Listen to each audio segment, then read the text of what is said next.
Okay, so we're gonna secondly officially start the meeting of the homeless response pilot. And again, do introductions if you would like to start with us, Commissioner. I'm John Sweet, Goose County. Nicole Rutherford, City of Coos Bay, and I believe Mr. Moore is online. Would you like to introduce yourself?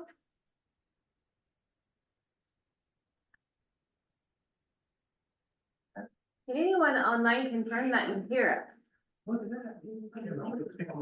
I confirm that I can hear you. Can you hear me? We can. Yes, All this is Ron Moore and I can hear, finally. Thank you. Okay, thank you for joining us. Mr. Moore is a representative for North Bay. All right, so that moves us to item number 2, homeless response office financial report. Ashley was gonna share maybe on that. Yeah, I just had a quick update. I wanted to let everybody, well, let the board know and anyone who's here, that we have gotten everything into the state database to do our first funding request. And we're looking at, we have to do a budget change, to move some money around in some of the buckets to fit where we need the money to go.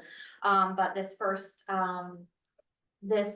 funding request from EO 5019 is going to be $143,254. Unless the budget change request comes through before Friday at 1 o'clock, in which case it'll be $251,780. So we will be getting some money pushed out to our wonderful community partner who has stepped up to house some people through this grant. And thank you, AYA. And then we're also going to be requesting for the Oregon Rehoming Initiative, $77,612 will go in this week. And should be able to be distributed next week to the, as soon as we work through all that process, but it should be pretty quick. Should be a quick turnaround. Okay, great. We kind of, addition of you, we've all kind of introduced ourselves, so everyone would know who we are. Normally have name tags. Yes, I want to apologize for the name tags. I'm making them for the new people and correcting a spelling error that I didn't notice before, so. Yeah, no worries. Oh, I'm Sharon Claiborne from your North Bend representative. That's me. Yeah. I apologize for being a little bit late. I had to pop out, so. Yeah, no worries. We're happy you're here. Thank you. And then it's very possible that we have another board member hopped on. I'm assuming Councilor Kilmer is online with us.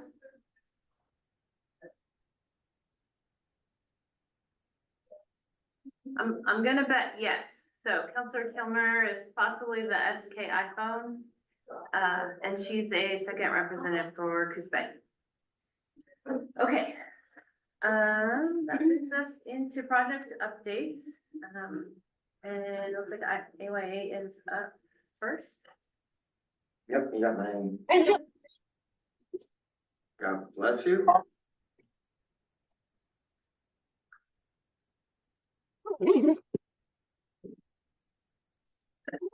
We're gonna do this really quickly because she just said that the invoices are out there. They're reported to the state. Everything's fine.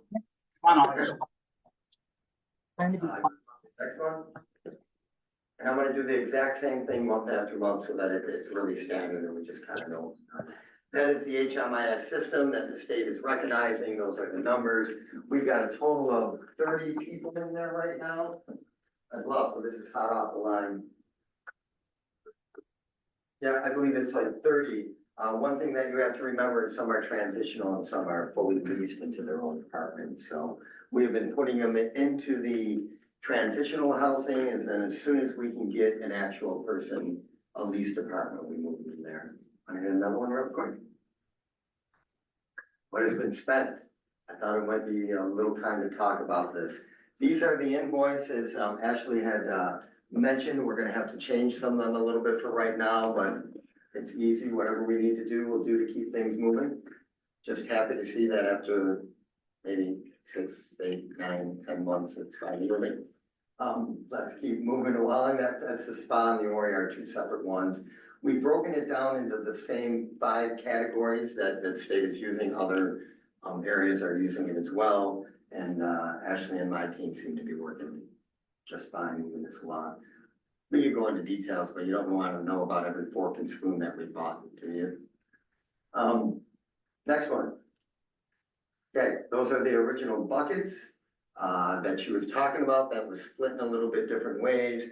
What we realized, it was all in one bucket just to pay rent. Now we know that we might need to support these people, maybe buy toilet paper from them too. Next one. That was the percentages. This is the one that I'm most proud of. We've only got 3 quarters left and we are online. We have been doing this whole time. Although no bills have been pulled, the whole time we have been getting the people on that we needed. It is proven now on HMIS. It is at the state level. It is now in the HRT team. Everything is online. Let's just ignore where we were before and move forward. One more. Projections.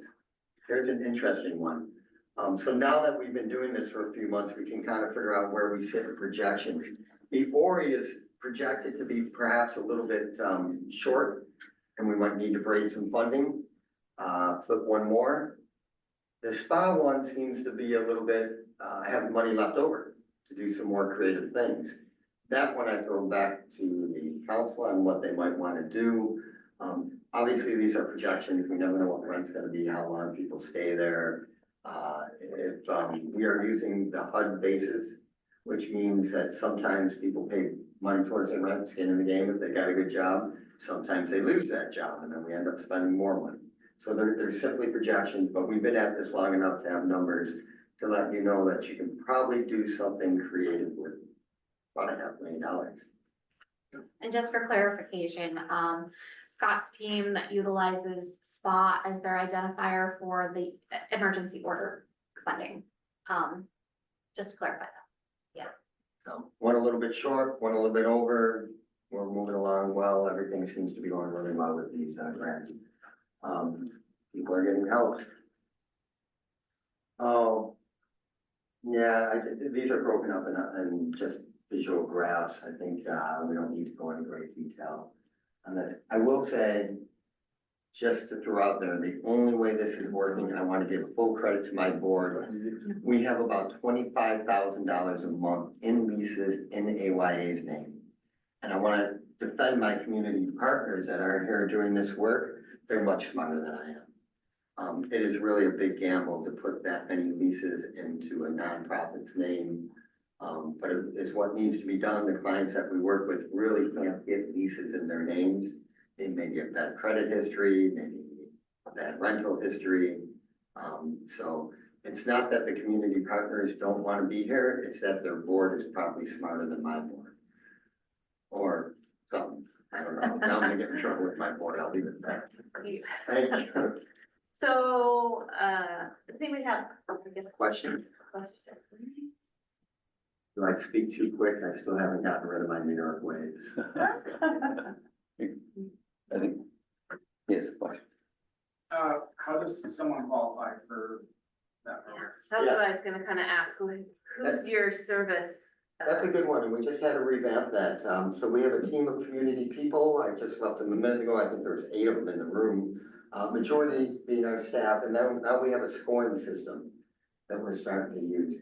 So the 2 different grants have 2 different outlines. One can be pretty much anybody, and the other one is simply youth and families. So that one, obviously, we're starting with youth and families. We do take a lot of things in consideration because we want to be successful. There are many clients that have such high needs that sticking them in the house is not what we're going to be successful with. There is a scoring system. We worked with other people around the state to try to identify what other people are doing. No reason to reinvent the wheel. So. Do you exclude people for certain criteria like convictions or? Sex offenders. Sure. I deal with youth that have sex offenders in there. Warrant? Yeah, like warrant. Do we do our background checks? If they have active warrants, do you The have? billing has the background checks on it, so yes, I think the billing has. the But that background. doesn't answer my question. What was that? If they have active warrants, do you house them? No. No, they have an active warrant. There's enough people that, are what we call rapid rehousing. That have situations that are, they have a fairly clean background. I'm not gonna say we exclude from it, but when we're looking at the list and now we say, you know, we have 600, we're gonna, particularly with youth and families. And you gotta be careful with warrants. They don't always pop up. Other states and things like that, it's not a black and white answer that you put a name in the system and they just have everything. But we do our do. Do you have like a estimate for how many applicants versus how many are housed? Or if 100 people apply, but only 10 get set up housing? I think we had 12 on the roster today, and I believe 4 of them were accepted. And that's because remember, we're moving them in transitional. And then we gotta find actual lease apartments for it. Yeah, I'm not trying to exclude, it's just pretty complicated how many that helps. I'd rather you exclude. I'd rather you be picky about into it. Because people that don't take everybody is the problem with this town. There are certain words in the grant, that says I really can't exclude, but I have enough people that I can say I'm flowing them through constantly. So, yes. Thank you. That you say to me or you got more? I appreciate the opportunity to engage. Yes. You can always come. Sure. Okay, no other questions then? So what I think it does show us is that we might have a little bit of gap with 5019, which may help equip some of the tiny homes that the Salvation Army is gonna get online on your property, which would maybe give us another reporting piece there, so. Yeah. All right, of course, I'm 1 of 6, so that would have to be a decision of the full board, but, that brings it to you, David Coffin. You pop up that, PowerPoint, please. Yep. Do you want me to stand up or? You sit can, here? whatever you're comfortable with, I think we're fairly informal. I'm giving Scott a hard time. Yeah, I know, correct. Next slide, please. The, O Village, these are the land use drawings that went to the city. This, outlines where, north, south, east, west.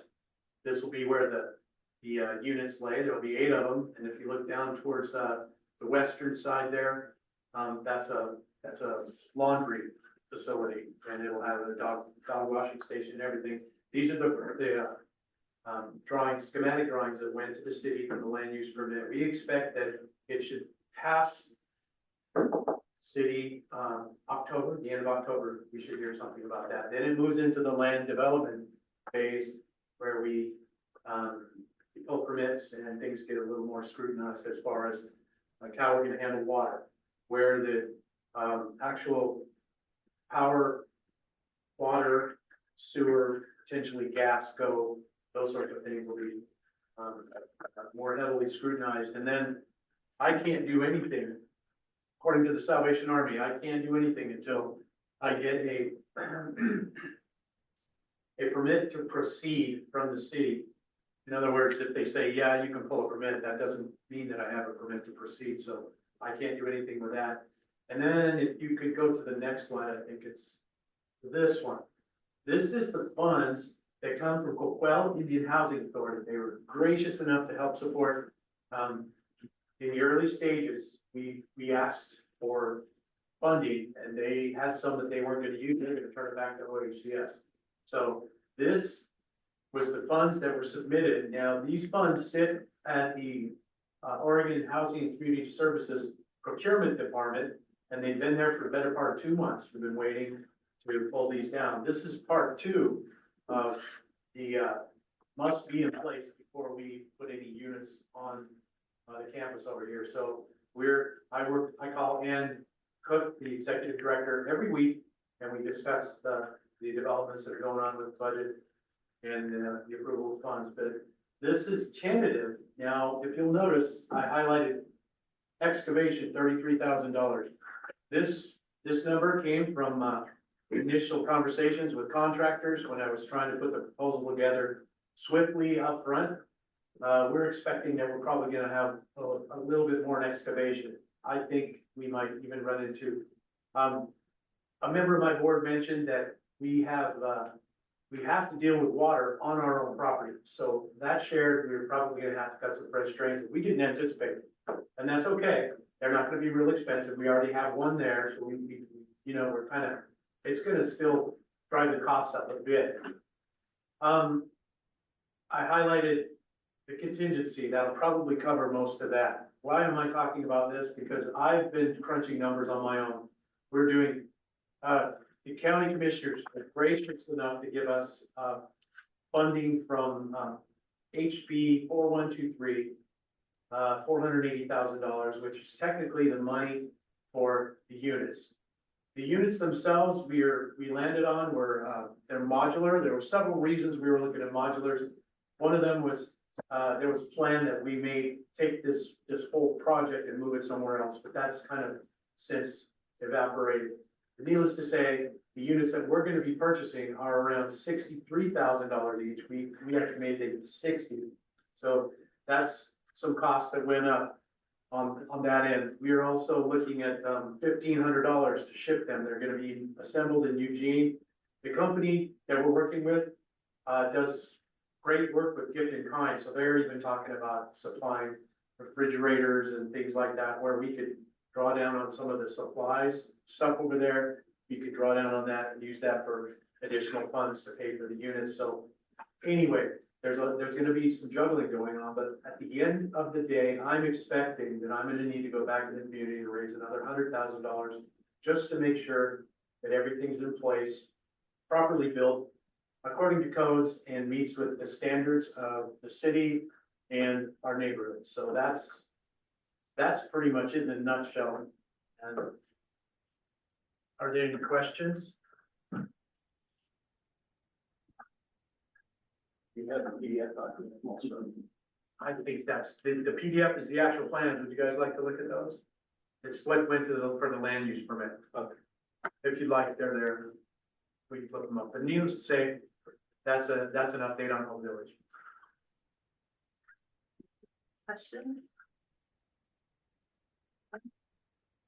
Are we watching online too to see if Mr. Moore maybe even not? Yes, there's nothing in the chat. Okay, great. Could you go more into like what the unit itself looks like dimensions, what it entails? Pull up that PDF. Okay. Yep, it has that, exactly what you're looking for. To answer that question. Give me a second. Here. Sorry about that. These are similar to the ones that are down on, Tuberville and, Yeah, they're like those. It's a company out of Eugene, and I apologize, I don't remember their name. They're, scroll through, there's a couple of pages in there, so.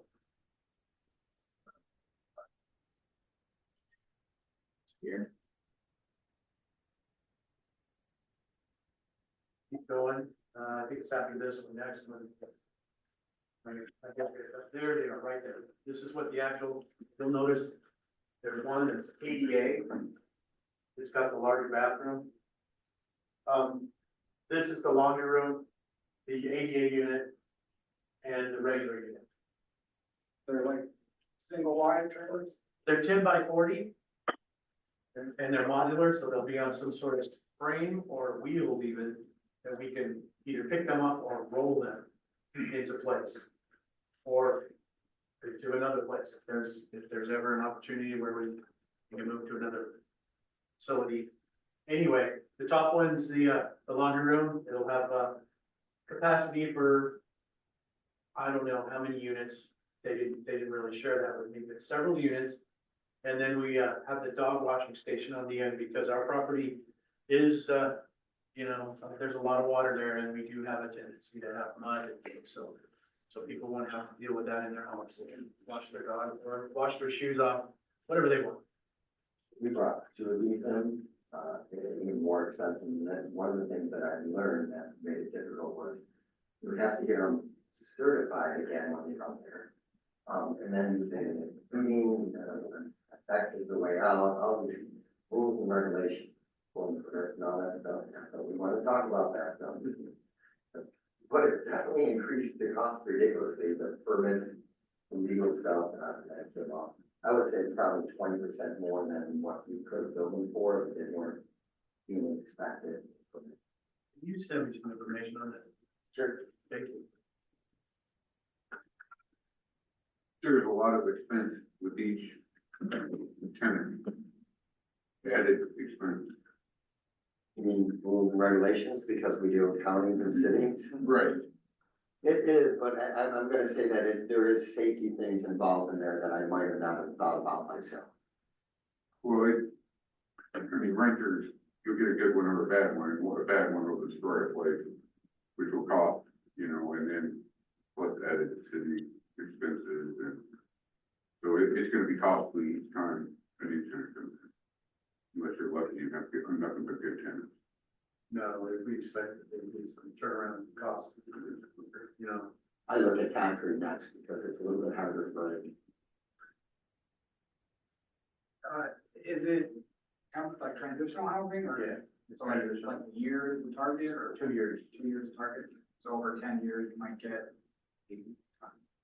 like 40, 50 people through there. It's been my experience doing transitional housing with people moving their primary goal is to move into housing. You'll notice that unit's small, and let's say you have 3 kids. Yeah, people are really motivated to get out of that situation. And they do what it takes. It's not gonna be a dump, but it's certainly not gonna be what our company like. People tend to take things seriously. They're motivated too, to get into their own, that's a temporary house, they want their forever home too. Never assume, that's better than mine. Better than sound. Well, I don't have 65,000 to do that. Most of the people in this area. Okay, thank you both. sorry.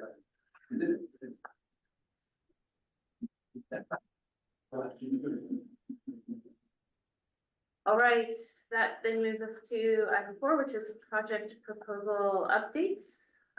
Ashley, I think you Okay. have that. I apologize, that shouldn't be update, that's actually just project proposal. Okay. So this is an actionable item. I did list, the action requested on your sheet. For a motion, I don't know if we need it, but I just wanted to cover all our bases. So basically what I am, here to give you guys an update about is part of our strategic initiative through this office is to increase community awareness and understanding of the housing shortage and the services and everything that are available to those that are houseless in this area. So we have come up with an engagement campaign, that we partnered with the Coos Art Museum to do.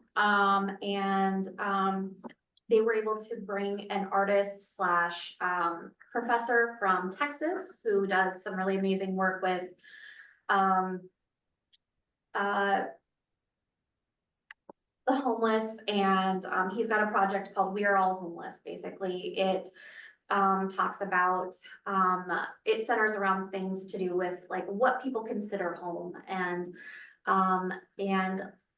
looking at the uncomfortableness of, you know, like maybe even engaging with someone who is homeless, that, you know, a lot of people just see someone on the street that they think might be homeless, and, you know, it's an uncomfortable thing. And so he kind of addresses some of those stigmas that are out there. And so what he did an artist talk on the 8th of this month at the Coos Art Museum. He kind of talked about his project. His exhibit is actually going to be up from, it's up right now, and it will run until December 29th. And what we're really hoping to do is we are asking for funding to put on a viewing of his documentary at the Egyptian Theater during, Youth Homeless Awareness Week. We have a tentative plan for, November 8th, which is a Friday. And then pairing that with a small reception at Coos Art Museum, so people can come in and just kind of take a look at his actual signs and just kind of experience what he is talking about during, in his film. So we're looking at,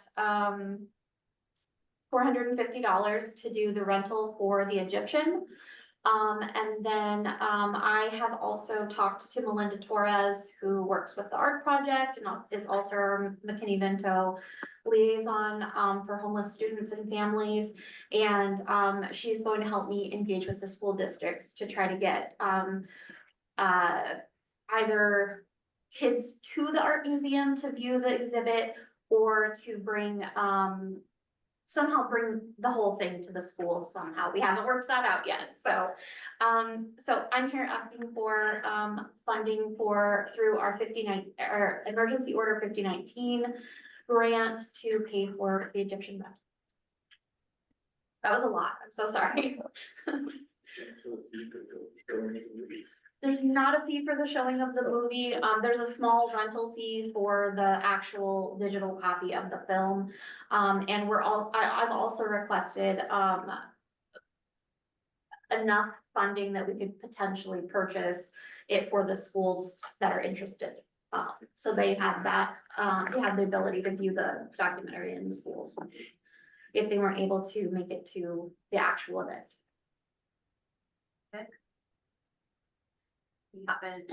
Yeah, sorry, go ahead. I also included in your packet, just a like brief little one pager that Eric came up with for us, to kind of explain what his project is, what the documentary is about, because I know I did a terrible rambling job, so this piece of paper will help. I think you did fine. I went to the exhibit that evening and, I mean, we all experienced this one around the community, this individual has, kind of traveled the world and purchased signs that the folks out on the streets are using to communicate their needs or just interesting words, to share, and putting it together in this kind of wall of, experiences. Yeah, it's interesting, I guess, but it's Yeah. a different kind of perspective and, It is, it's kind of a more like humanizing look at homelessness, I guess. I mean, it's not just people who are out on the street, you know, like doing drugs and stuff like that. These are actual real human beings that have issues that, you know, need a hand up. And so, his documentary really kind of focuses on the human aspect of homelessness. But the ones doing drugs and all of that, they're still given too, and there's a Yeah. problem. But it sounds like they're being ignored, and they're a huge problem in this town. No, I fully recognize that. I wasn't meaning to ignore that. I was just, Well, it sounds like he is. He's glamorizing homelessness as a specific, oh, I'm down on my luck, I'm a good person. And you can't separate the two. And I don't know, I have a problem with that. You can't separate. I have no problem admitting that there are two people down on their luck. But the people that admit that everybody's down on their luck refuse to admit that there's a major drug and crime issue with homelessness. And we need more people to start talking about both. agreed. But the only way we start doing that is when we start even seeing them, and a lot of us are not paying attention to any, regardless of either category. So Nobody looks, right? that's what's happening with this is it's drawing awareness.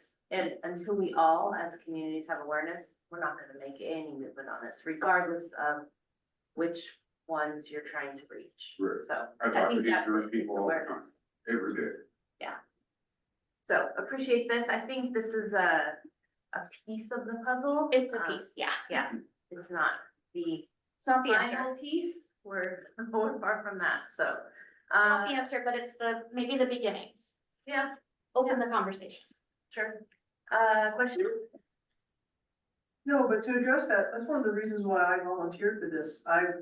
I've had an opinion of homeless people. I've walked by them, I've judged them, I've criticized them, I've had conversations about them with my friends and family, but I never did anything about it. When I saw this advisory position open up, I thought, why not?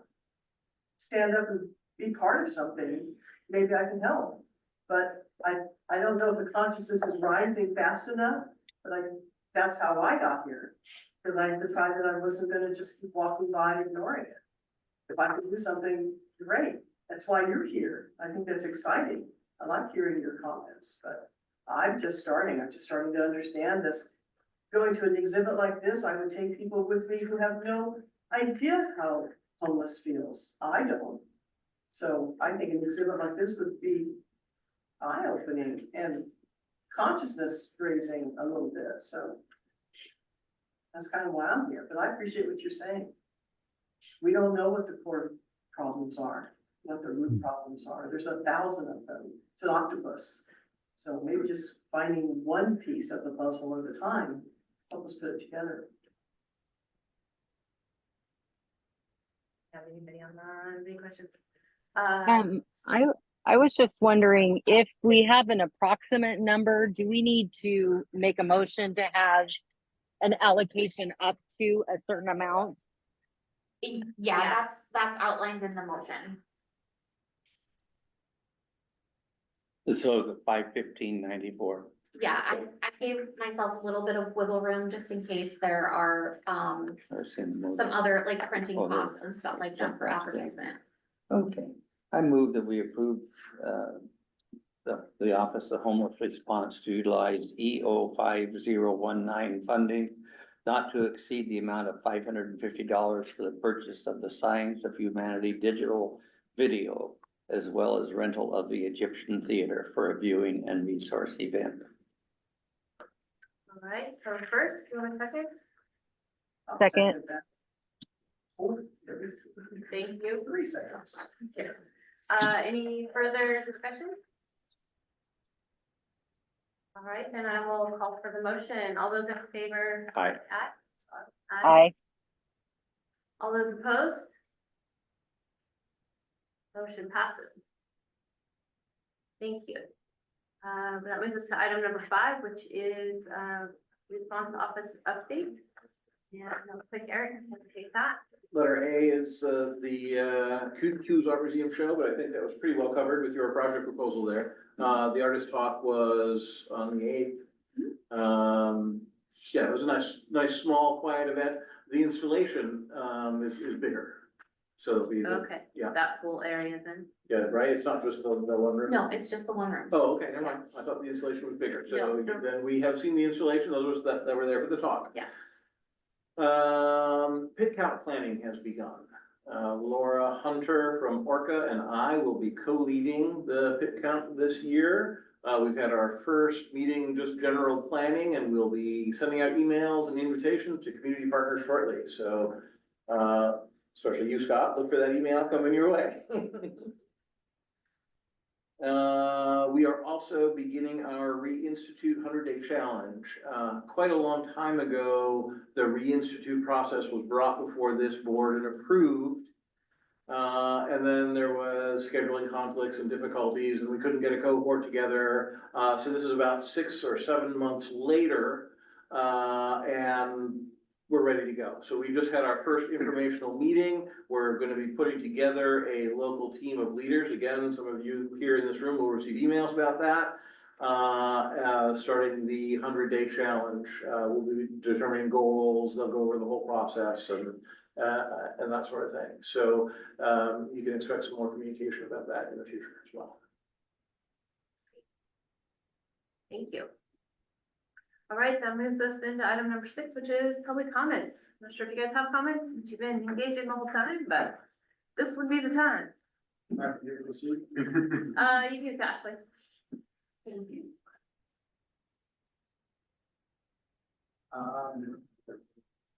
My public comment is, I guess, just a general statement around the insane cost of housing, like the $65,000 house that you're getting built. If you add in all the permits and fees and and the time, you know, spent and contractors for excavation and things like that. I mean, it's like $100,000 easily, and it's like, that's not affordable. And I know this is not like an affordability housing council, but it's like, that's a major issue. Like the people that you're having these, giving these homes to, it's like they're winning a lottery because it's not actually affordable for anyone in that realm of class. I mean, unless you're upper middle class, that's not remotely something that you'll ever achieve in your lifetime. So that's why I really like Scott's organization that teaches these people, younger kids especially, like how to do things, like build stuff and like alternative energy solutions and things like that's absolutely needed, like trade school sort of stuff, so people can do it themselves. But just because you can do it yourself doesn't mean that the county and city will approve it with permits and DEQ and all that crap. So I know I'm probably preaching to the choir on a lot of that, but I just hope that someone in this group someday steps up and changes how our society approaches that, because it's not functional, like, at all. We're never gonna get anywhere if you know, normal, hardworking people can't just build a house on a property in their lifetime, like in a reasonable amount of time for a reasonable amount of money. And that would be pretty neat.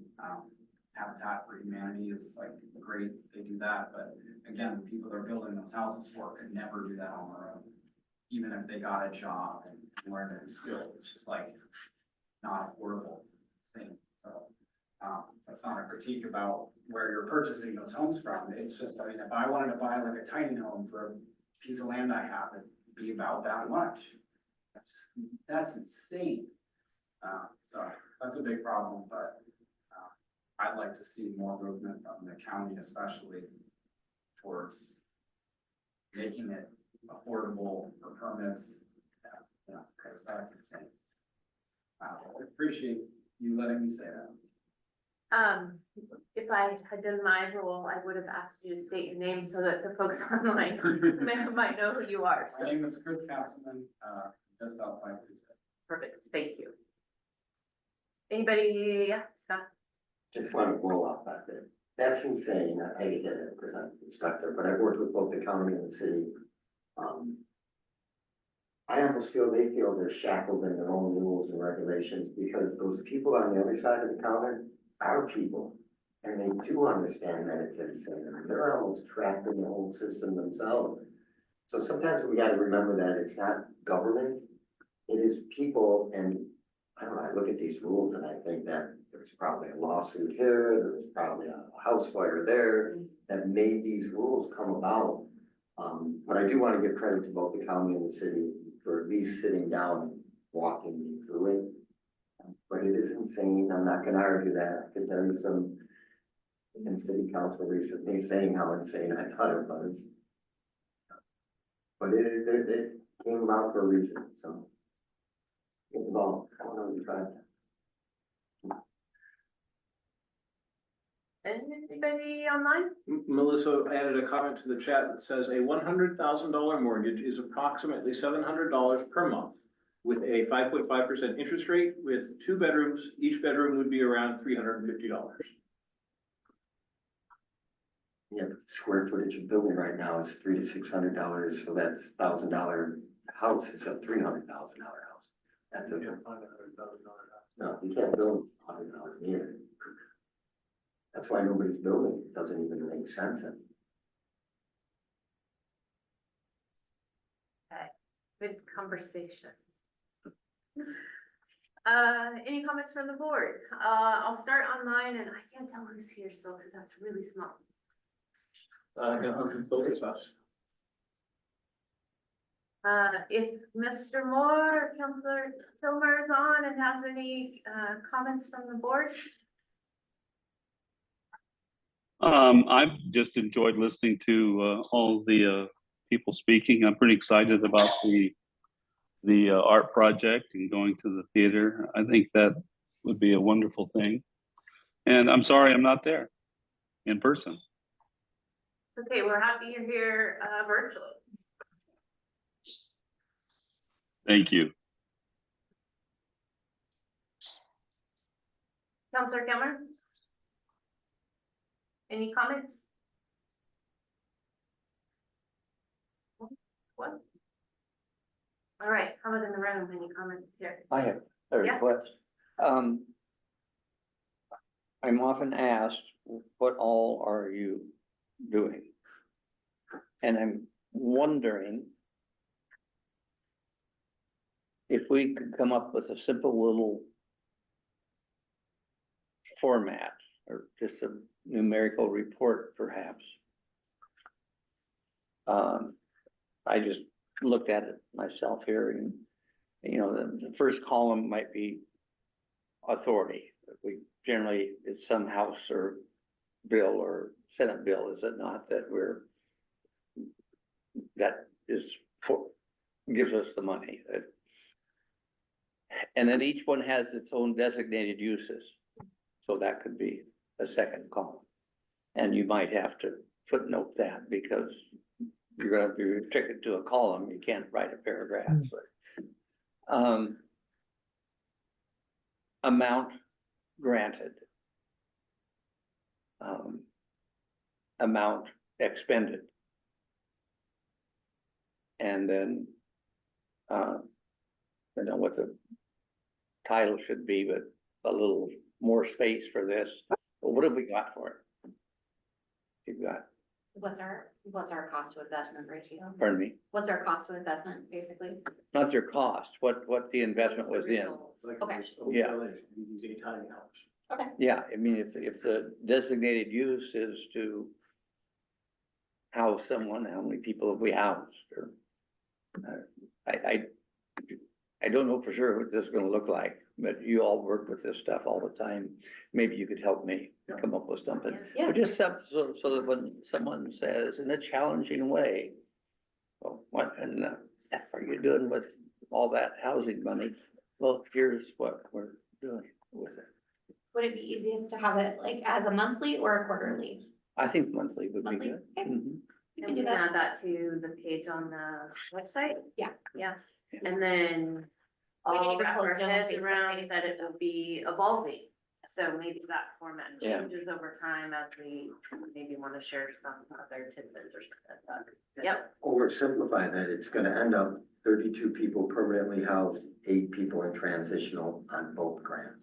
That's really where it's And going that, up to. something like that, yeah. And then maybe, because we're not all tuned into the lingo, and I've been sitting here a long time and I still don't know what we're talking about. yeah. What in the name of heaven is transitional housing, and what was the other one you used? Rapid response. Rapid response, but there was something else you talked about. And so describe what that is. Yeah, I'm sorry, I'm deep down this hole, and I wasn't until this grant came along. But we Yeah. have to be able to communicate what we're doing, and, we got off to a bit of a slow start, but I think we're gaining steam, and I think we have a story to tell and things to show. Would it be helpful to have like a list of commonly used buzzword terms, and their definitions? Could be helpful. Okay. Yeah. I mean, assuming it would be reasonable and Yeah. short. Yeah. And then the other thing I think Chris brings up some really, really strong point. You know, what is it that constitutes all these expenses that we run into when we try to build a house? And I know a lot of them come down from above. I also know I've told the story too many times, but I'll tell it Texas again? again, yeah. And, you know, I stayed overnight in a B&B and out in the country. It was warm, cozy. Looked a lot better than a lot of stuff that we have in Oregon. And they didn't have any codes to comply with.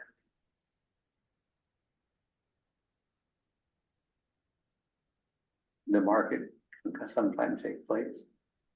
I do know as the world gets more crowded, that you should be able to buy a piece of property and build a home on it and expect that the person who builds the home next door won't destroy your value. So we have those things to overcome. But I think we need to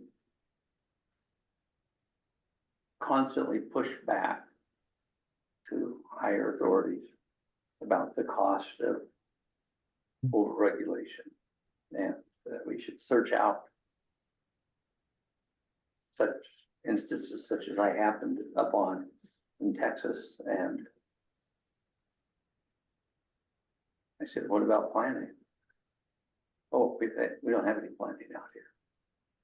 It's my property, I own it. And he had done it responsibly. I don't know how you deal with someone who doesn't do it responsibly. I don't want to do things that. The other deal is cost of material. Again, we just constantly are shutting down our forests and expecting building costs, materials to decrease in price.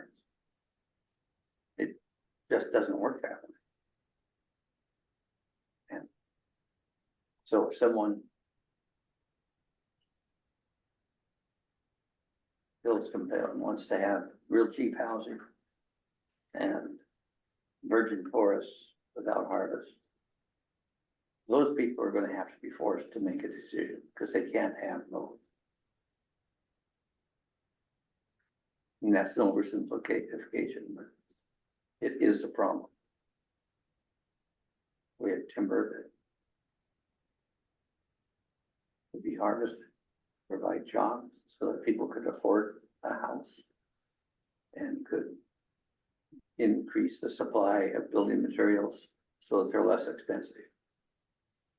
And we just let it sit.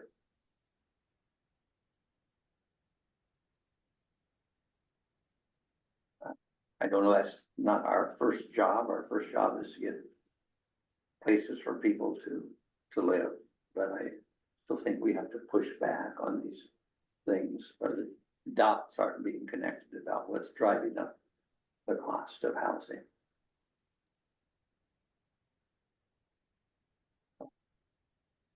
I certainly. Thank you. Stephanie Kilmer says, I didn't have anything to add except thank you to all who were there. Sorry to have to attend virtually, that she's up on the road. Okay, thank you for being here. Do you have any comments on that? No. But I like the idea of breaking it down because I'm new. And having a lexicon of what you guys are talking about would help. Yeah. Because we all get into our industries with buzzwords and zip phrases, and I was trying to track on some of the things we were talking about today. I'll pick up on it slowly, but I'd be real interested to know what we're talking about half the time. Yeah. All right. That covers it, so we will adjourn the meeting. Thank you. Thank you.